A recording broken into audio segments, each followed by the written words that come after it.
이번 주 출판계 브리핑입니다. 이주연 기자님 나와주셨는데요. 네, 안녕하세요. 교보문고 이주연입니다. 네, 안녕하세요. 오늘 이렇게 눈가가 굉장히 좀 힘이 없어 보이는 거 보니까 새벽에 뭐 하신 것 같아요. 네, 맞습니다. 제가 요새 간헐적 단식을 해서 힘이 없기도 한데 네. 오늘 새벽에 손흥민 선수 축구 경기가 있어가지고 맞아요. 그거 보려고 자다가 좀 일찍 일어났거든요. 그 챔피언스 리그에서 2골이나 넣었죠. 네. 네. 그래서 원래는 앞에 초반 한 5분 10분 보고 졸고 깨고를 반복하는데 이번에는 그 10분 안에 2골이 터져가지고 소리도 지르고 덕분에 와우. 동생한테 한 소리 듣고 동생한테만 한 소리 들은 게 아니라 새벽까지 축구 보고 이러니까 회사에서 업무에 집중 못하고 졸아가지고 또 고가 점수가 많이 깎일 것 같다는 그런 또 안 좋은 소식을 전해주시네요. 회사에서 혼난 거보다 허나무 평론가님한테 혼나는 게 더 많은 것 같습니다. 이따 옥상으로 올라와. 이렇게 싸움을 잘해? 옥상 올라와. 자, 이번 주 첫 번째 출판계 브리핑 뉴스는 뭔가요? 네, 첫 번째 소식입니다. 네, 제목은 슬픔에 잠긴 프랑스, 위고 소설 읽으며 위안이라는 제목의 동아일보 기사인데요. 네. 지난 15일 파리를 대표하는 건축인 노트르담 대성당이 화재로 심각한 피해를 입었습니다. 이 뉴스가 나왔을 때 또 많은 분들이 또 충격에 휩싸이셨죠. 네, 프랑스 국민들뿐만 아니라 세계적으로 많은 분들이 충격을 받은 사건이잖아요. 어떤가요? 그 마크롱 대통령은 그래도 최악의 상황은 벗어났다라고 얘기를 했는데 지금은 좀 어떤 상황인지 좀 궁금하네요. 저도 그 대통령 말한 걸 듣긴 했는데 아직까지도 그 화재 원인을 찾지는 못했다고 하거든요. 그만큼 많은 프랑스 국민들은 지금 시리에 빠진 상태인데 그런 분들이 찾고 있는 소설이 한 권 있다고 합니다. 네. 그게 바로 빅토르 위고의 소설 노트르담 드 파리인데요.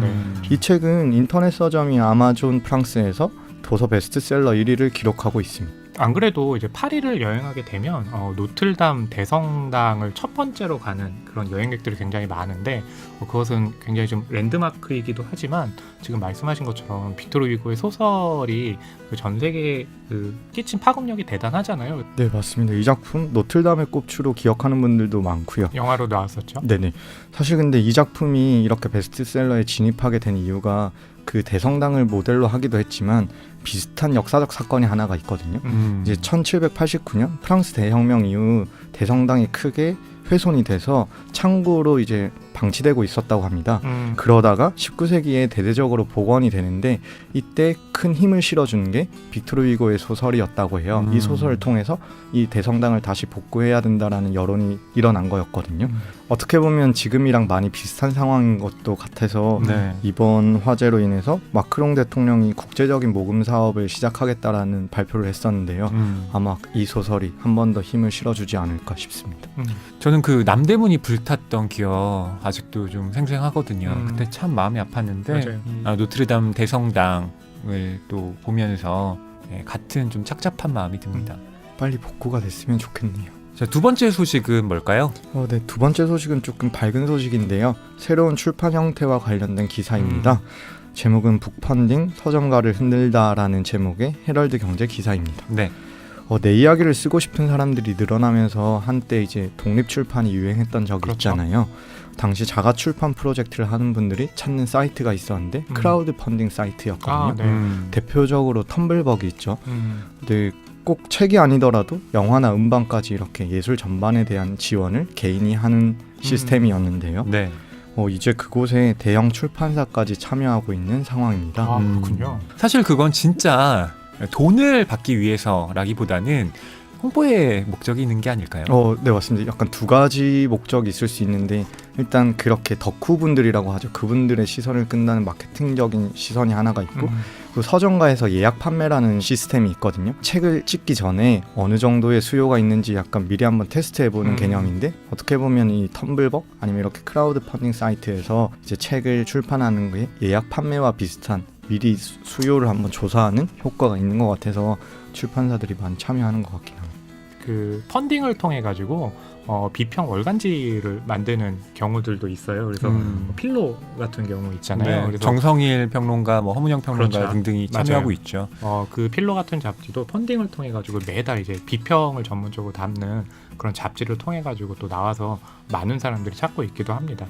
평론처럼 이제 기사도 유료 컨텐츠로 바꿔가지고 그 퍼블리라는 곳에서 이제 미리 돈을 받으면 그 기사에 대한 글을 써가지고 계속 보내드리고 이걸 맞아요. 모아가지고 책으로 출간하는 경우도 있다고 하더라고요. 예, 저도 이제 북저널리즘이라는 곳을 통해서 그 블룸하우스 공포 영화 제작자 있잖아요. 그러니까 네. 최근에 이제 어스도 만들고 겟아웃으로 이제 돌풍을 일으키기도 했는데 그거 관련해 가지고 이제 책자를 냈거든요. 그래서 그 책이 팔리면 저는 이제 돈을 받는 걸 했는데 네.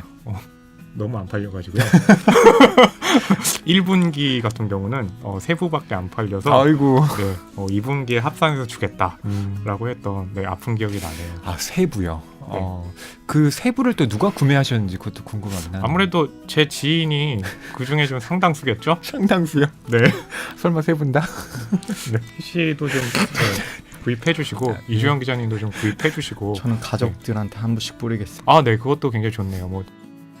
네, 이 기회를 통해서 사실은 그 영화 쪽에 대한 궁금증 굉장히 많잖아요. 네. 굉장히 잘 썼습니다. 음. 네, 이 기회를 통해서 한번 다운받아 보시죠.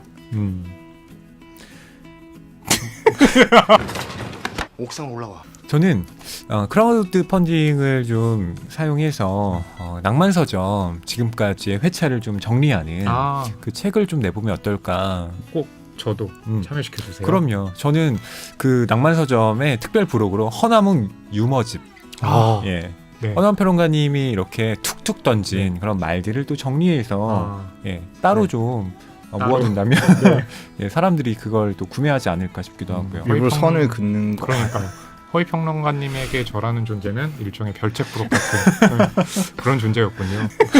낭만서점 갈무리 책이 나오면 네. 그 중에 허남웅 유머집은 꼭 이주영 기자님이 구매하실 것 같은 예, 아까 그런 말했듯이 느낌이 듭니다. 가족에게 뿌리겠습니다. 아, 네. 가족이 친구들에게 대가족인가요? 죄송합니다. 네. 지금까지 이주영 기자의 출판계 브리핑이었습니다. 감사합니다. 다음 주에 봬요. 네, 다음 주에 뵙겠습니다.